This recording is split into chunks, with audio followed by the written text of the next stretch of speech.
શ્રી સ્વામિનારાયણ ભગવાન પરમ આદરણીય શ્રી ગઢિયા સાહેબનો વિડીયો લગભગ 1.5 કલાકના 2 છે યુટ્યુબ ઉપર આખું એમને સરસ ઇન્ટરવ્યૂ આપ્યું છે એ મેં અમેરિકામાં સાંભળ્યું અને ત્યારથી મને અંતરની અંદર જાણે ભગવાને પ્રેરણા કરી હોય કે આ તો ભગવાનના સાક્ષાત દૂત છે માનનીય ગઢિયા સાહેબ અને એમની મુલાકાત લેવી જોઈએ.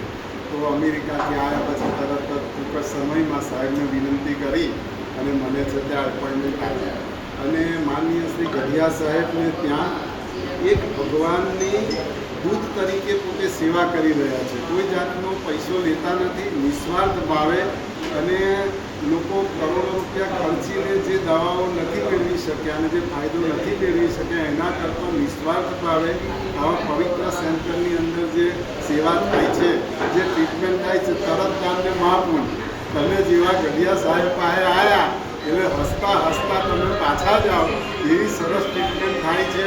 બધાને ખૂબ કુટુંબની ભાવનાથી હસાવે છે. સાહેબ કે છે કે હસો તો તમારે દવાઓ નહીં ખાવી પડે અને ખૂબ જ સુંદર આપણને માર્ગદર્શનની ટ્રીટમેન્ટ માન્ય શ્રી ગઢિયા સાહેબને. તમને શરીરમાં શું ફાયદો થયો? અને મને એકદમ શરીર આખું હળવું ફૂલ થઈ ગયું એવું લાગે છે. ખૂબ જ પેલું ના મેં કહ્યું તરત જ ફાયદો. પેલું તો કે ગોળીઓ નોબે ટાઈમે ફાયદો કરે, તરત બંને મહાપૂલ. બરાબર, સરસ. સેવા અહીંની લોકો કેવી કરે છે? પરિવારની જેમ કરે છે કે? હા, પરિવારની જેમ ખૂબ જ નિસ્વાર્થ ભાવે કુટુંબી જન આવ્યા હોય પોતાના આગને અને ભગવાનની ભાવનાથી સામાન્ય અંદર જે ભગવાન જોવા અને નિસ્વાર્થ ભાવથી જે સેવા કરીને એવી અદ્ભુત સેવા આ માનનીય શ્રી ગઢિયા સાહેબ કરી રહ્યા છે. બરાબર. ભગવાનને પ્રાર્થના કરીએ કે એમને ખૂબ સ્વામિનારાયણ ભગવાન પ્રમુખ સ્વામી મહારાજને મહંત સ્વામી મહારાજ જીવનની અંદર ઉત્તરો ઉત્તર અદ્ભુત પ્રસિદ્ધિ જશ અને છે તે આવી સેવા કરવાની તકને એમનું તંદુરસ્ત ભગવાન 110 વર્ષ સુધી સારું રાખે. સરસ, ધન્યવાદ. અને સાહેબ અહીંયા ફસાવે છે કે હસાવે છે? અરે બહુ હસાયા.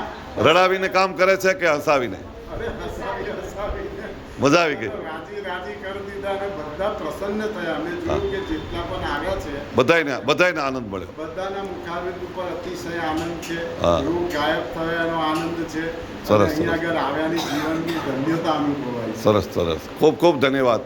આ વિડીયો અનેક લોકોને શેર કરો. અમારી યુટ્યુબ ચેનલે સબસ્ક્રાઈબ કરી દેશો. આપ સર્વને ગઢિયા સાહેબના દંડવત પ્રણામ. દિલથી ખૂબ ખૂબ ધન્યવાદ.